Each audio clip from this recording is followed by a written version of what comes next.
Al Hilal, Arsenal, PSG i Barcelona, Manchester United, Tottenham, Bordeaux, Chelsea FC, Real Betis, Fiorentina, Nottingham Forest, Brentford. Aya namwe makipe tugiye kuguha predictions zayo n'ukuntu match zazagenda utitaye ngo ibiki n'ibiki we udukurikire gusa ibintu tugiye kukubwira. Hano ni kuri Tizo Prediction. Icyo tugusaba ni ukora subscribe ugakora na share tukabasha kwiyongera ku rubuga turi benshi cyane.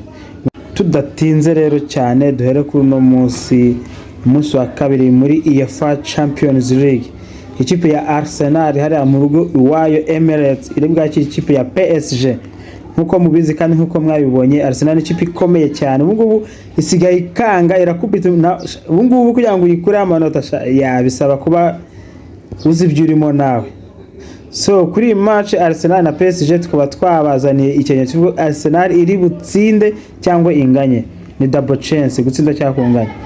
Match ya kabiri ni match yejo kuwa gatatu izahuza ikipe ya FC Barcelona izakina na Inter de Milan. Barcelona izabiri mu rugo ni ikipe ikomeye muri iyi minsi, automatically bivuze ko Barcelona izatsinda no match nta bintu byinshi ugiye gutekereza, Barcelona win.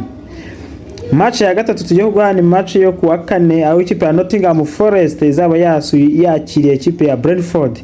Match y'ikirarane ikaba ari match bizarangira ntiwamenya ngo undi uzatsinda n'uzatsindwa, gusa match izaba over 1.5. Bivuze ngo hazabonekamo ibitego bibiri muri iyo match. Nibyo ugomba kugura.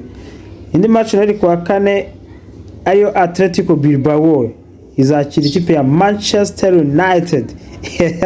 Yavuze Manchester United abesha batavuga ngo karabaye. Ariko nta bintu birenze, Bilbao irakomeye, United nayo irakomeye nubwo ibigaragurika ariko irakomeye. Iyo match nayo twashizemo kari over 1.5. Indi match Tottenham inayo amakipe y'Ubwongereza yarayinaniye ariko ayo hanze y'Ubwongereza ntabwo yayinanira.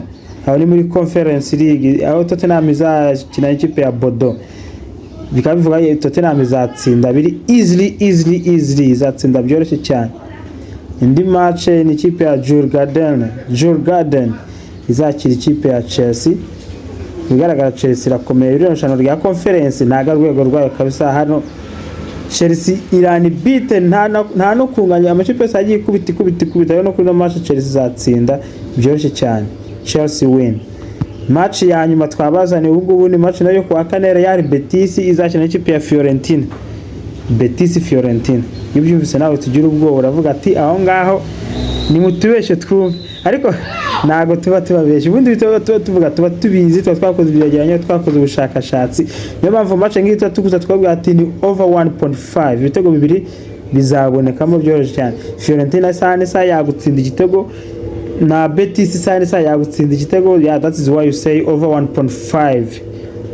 You know prediction y'icyumwe twatukuzane. So follow us, please subscribe. Tizo Prediction.